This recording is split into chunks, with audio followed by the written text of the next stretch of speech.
In this video, I'm going to discuss one of the topics that one of the Facebook members in Legion Assisted Living Academy went ahead and asked that I make a video about, and that topic is about how to deal with families that are constantly complaining. So if you're interested, make sure to stick around. What's going on, everyone? I hope you're all doing well. If you're new here, my name is Serge. Welcome to the channel. To all my reoccurring viewers, thank you so much for all the love and support that each and every single one of you have shown this channel. I greatly appreciate it.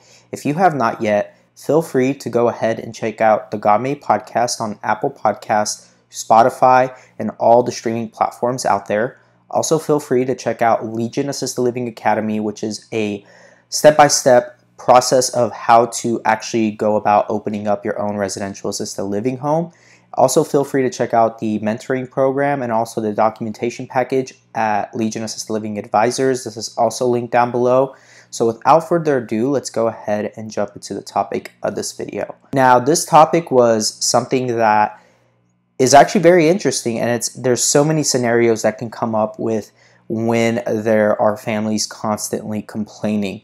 So I do want to actually address this question, and the question was how to deal with family members that constantly complain about care even though you and your team are doing your best. Does diabetic HPP residents have to pay extra due to the medication administration, which is another great topic. Also, how if residents are too demanding and constantly complaining, is there any policy they should go somewhere else without being considered to be discriminatory? Okay. This topic, like I said, is very broad, and there are a lot of different things that could come up when it comes to families constantly complaining.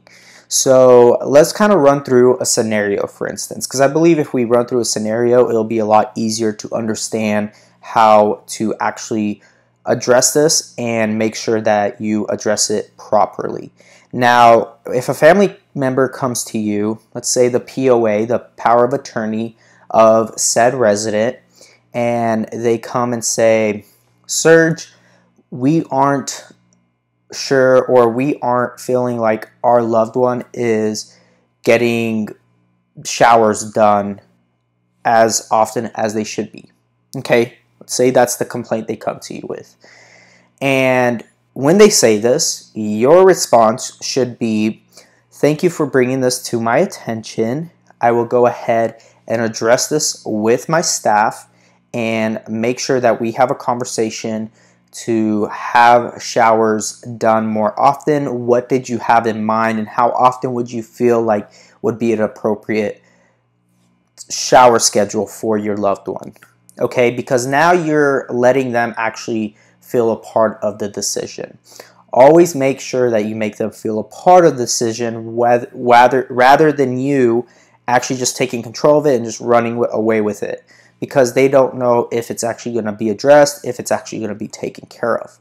Now, when they come back with the response, make sure it's actually realistic, right, with the current residents that you have in your facility and also with your staff. Also address it with your staff. See what they are doing, what they aren't doing, making sure that they're charting everything, making sure that they're doing everything properly, because if not, then there's an internal discussion that needs to be had with your staff.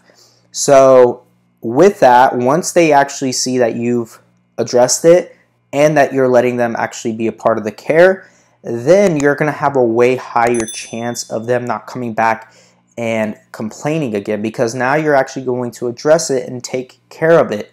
Do not put it off. Address it as quickly as possible. And that goes with every single complaint that comes your way. Now, let's say that you've addressed it. You've done everything that they essentially wanted you to do according to what they feel like is appropriate, and they still come back and complain about the same situation. And it just becomes this thing that you cannot do enough for them, right? And if it continues to go on, your best solution will be to go ahead and put in the policy that you have in your residency agreement.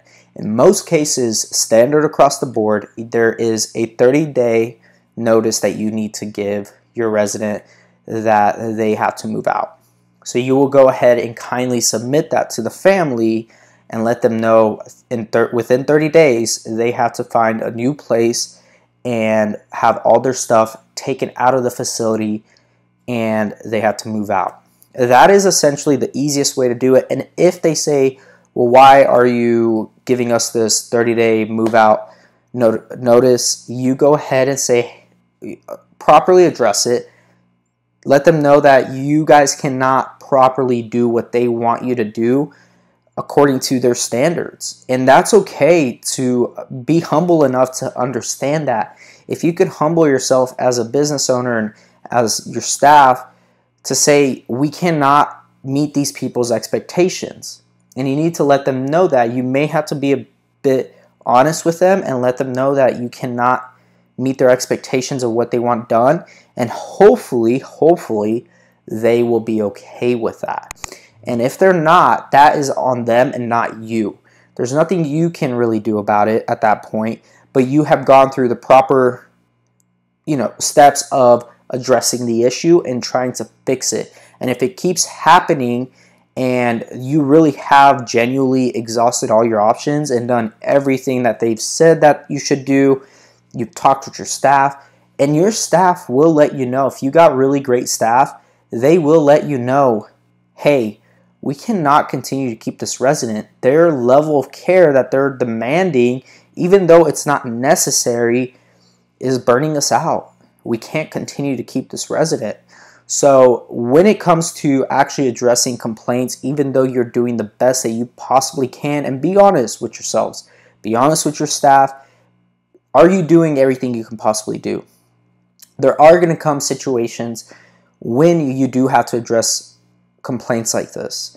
And in most cases, when it's a very demanding family, and maybe the resident isn't even demanding, it's the family. Okay, and oftentimes it may be that the resident is really demanding, but the family isn't. And so you have to make sure that you find those great residents and that they fit what your staff can handle and what you can handle. It is a huge balancing act, and that goes for anything and everyone in a business. It's always about finding the great fit, and it may take some time. And that's why you want to make sure you vet each family member or POAs, the family, whoever is going to be handling the care and all the legal stuff with the resident, that you vet that family, that you do the tour in person, that you or your manager does that tour in person, and make sure that the family is a great fit, not only for the home, but with your personality as well. Same goes for the resident. So that's why it's always good to do those in-person tours. Right now, with everything happening, those in-person tours aren't happening as often, and so you're kind of just hoping and putting your faith in whoever is referring the families and the residents to your facility. So with that being said, I will cover the other topic of if there's medication administration such as insulin, if they're diabetic, do you charge more? So make sure you subscribe because I will cover that topic. It's a great question. So feel free to go check out Legion Assisted Living Academy, both the program and the Facebook group. I will link it down below. Go watch all these other videos. And again, thank you so much for all the love and support. Feel free to subscribe, like this video, share it, comment, and I appreciate all of you. God bless, and I'll see you all in the next video.